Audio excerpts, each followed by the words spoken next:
profi o Siop Iard yn Caernarfon, un o'r gemydd yma lle da ni'n creu gemwaith ni'n hunan a hefyd llechi lleol. Da ni'n coelio fama bod o'n ofnadwy o bwysig siapan lleol. Mae'n bwysig iawn bod y pres yn mynd yn ôl i'r economi lleol ac i ddim i ffwr. Mae hynna'n galluogi ni i fod yma, i cael busnes, rhedeg busnes yn y Gymraeg.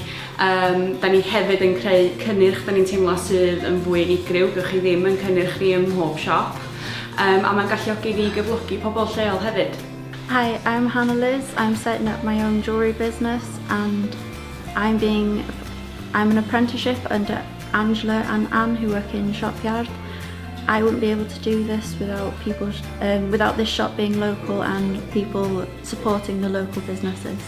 So mae Dilys yn mynd nesaf i Palace Prince sydd gyferbyn â ni yma ar Stryd Glas yn Nghaernarfon.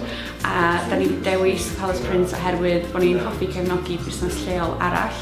Maen nhw'n ffantastig o ran creu digwyddiadau diddorol ac hefyd ydych chi eisiau llyfr Cymraeg neu Saesneg, mae'n anreg perffaith.